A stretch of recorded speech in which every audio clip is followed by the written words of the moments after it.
വിശുദ്ധ മത്തായി അറിയിച്ച സുവിശേഷം 24-ാം അധ്യായം 4 മുതൽ 8 വരെയുള്ള തിരുവചനങ്ങൾ. യേശു പറഞ്ഞു, ആരും നിങ്ങളെ വഴിതെറ്റിക്കാതിരിക്കാൻ സൂക്ഷിച്ചുകൊള്ളുവിൻ. പലരും എന്റെ നാമത്തിൽ വന്ന് ഞാൻ ക്രിസ്തുവാണെന്ന് പറയുകയും അനേകരെ വഴിതെറ്റിക്കുകയും ചെയ്യും. നിങ്ങൾ യുദ്ധങ്ങളെപ്പറ്റി കേൾക്കും, അവയെപ്പറ്റിയുള്ള കിംവദന്തികളും. എന്നാൽ നിങ്ങൾ അസ്വസ്ഥരാകരുത്, കാരണം ഇതെല്ലാം സംഭവിക്കേണ്ടതാണ്. എന്നാൽ ഇനിയും അവസാനമായിട്ടില്ല. ജനം ജനത്തിനെതിരായും രാജ്യം രാജ്യത്തിനെതിരായും ഉണർന്നെഴുന്നേൽക്കും. ക്ഷാമങ്ങളും ഭൂകമ്പങ്ങളും പല സ്ഥലങ്ങളിലും ഉണ്ടാകും. ഇതെല്ലാം ഈറ്റുനോവിന്റെ ആരംഭം മാത്രമാണ്. ഓർമ്മിക്കുക, ഭൂമിയിലെ രാജ്യത്വത്തിനായി മനുഷ്യൻ മത്സരിക്കുമ്പോൾ സ്വർഗത്തിലെ സൗഭാഗ്യങ്ങളെക്കുറിച്ച് മറന്നുപോകുന്നത് ദുഃഖകരമാണ്. ഭൂമിയിലെ സാമ്രാജ്യത്വത്തെക്കാൾ സ്വർഗത്തിലെ സിംഹാസനത്തിൽ ഇരിക്കുന്നതല്ലേ കൂടുതൽ ശ്രേഷ്ഠം. ക്രിസ്തുവിന്റെ രാജ്യത്വം മനുഷ്യനെ ഓർമ്മിപ്പിക്കുന്ന വലിയൊരു പാഠം ഇതാണ്. രാജകീയ പുരോഹിത പ്രവാചക ശുശ്രൂഷയിൽ ക്രിസ്തുവിന്റെ അധികാരത്തെ ഓർമ്മിപ്പിക്കുന്നതാണ് രാജ്യത്വ തിരുനാൾ. 1925 11-ാം പിയൂസ് മാർപ്പാപ്പ സെന്റ് ഹെലന ദ്വീപിൽ ഒറ്റപ്പെട്ടപ്പോൾ രാജാതിരാജനായി പിറന്ന ക്രിസ്തുവിന്റെ സാമ്രാജ്യത്വത്തെക്കുറിച്ച് ഓർമ്മിപ്പിച്ചത് ഇങ്ങനെയായിരുന്നു: ക്രിസ്തു വെറുമൊരു മനുഷ്യനല്ല. പടയാളികളില്ലാതെ, കൈക്കരുത്തും ബലവുമില്ലാതെ വലിയ സാമ്രാജ്യം കെട്ടിപ്പടുത്തു. സീസറും അലക്സാണ്ടറുമൊക്കെ കൈക്കരുത്തും ബലവും ഉപയോഗിച്ച് നിരവധി സാമ്രാജ്യങ്ങൾ പടുത്തുയർത്തിയപ്പോൾ ക്രിസ്തു സ്നേഹം കൊണ്ട് സാമ്രാജ്യം പണിതു.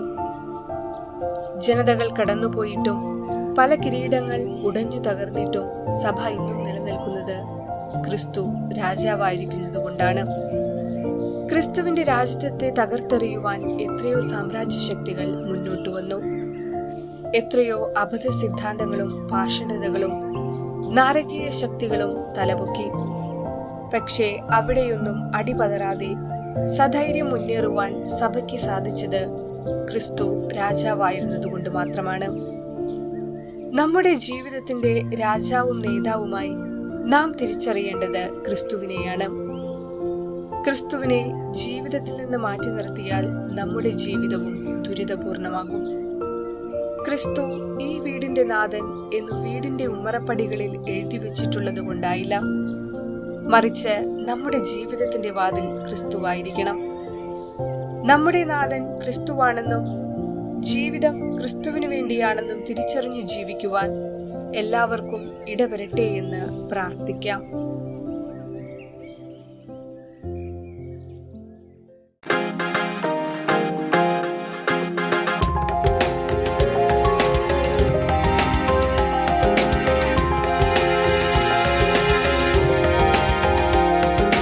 അബ്രഹാം കാത്തിരുന്ന പോലെ ആകുവാൻ ക്ഷമ തന്ന നാഥൻ, ജോബിന്റെ നഷ്ടങ്ങളൊക്കെയും നേട്ടമായി തീർത്ത പൊന്നു താതൻ.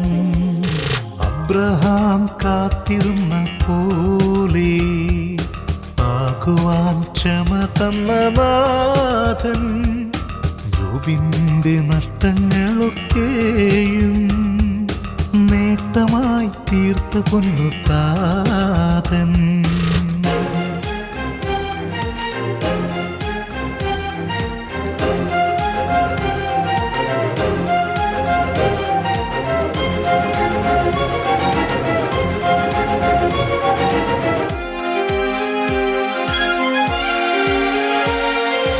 ഇസ്രായേൽ മക്കൾ മറുകര കടക്കാൻ നടന്നപ്പോൾ ജോർദാനിൽ വെള്ളം ചിറയായി നിർത്തി. വാഗ്ദത്തം ചെയ്ത കാനാൻ ദേശം ചെന്നെത്തുവോളം രാപ്പകൽ കാത്ത ദൈവ സാന്നിധ്യമേ. ഇസ്രായേൽ മക്കൾ മറുകര കടക്കാൻ നടന്നപ്പോൾ ജോർദാനിൽ വെള്ളം ചിറയായി നിർത്തി. വാഗ്ദത്തം ചെയ്ത കാനാൻ ദേശം ചെന്നെത്തുവോളം രാപ്പകൽ കാത്ത ദൈവ സാന്നിധ്യമേ. അബ്രഹാം കാത്തിരുന്ന പോലെ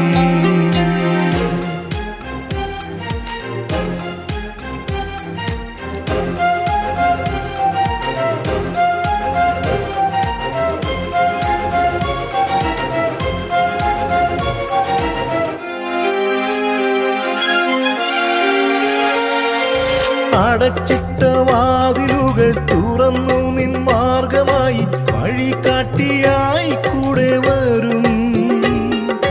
അസ്തമിച്ചെന്നോർത്തതാം പലതും പ്രകാശമായി ജീവിതത്തിൽ താതൻ തന്നിടും. അടച്ചിട്ട വാതിലുകൾ തുറന്നു നിൻ മാർഗമായി വഴികാട്ടിയായി കൂടെ വരും. അസ്തമിച്ചെന്നോർത്തതാം പലതും പ്രകാശമായി ജീവിതത്തിൽ താതൻ തന്നിടും.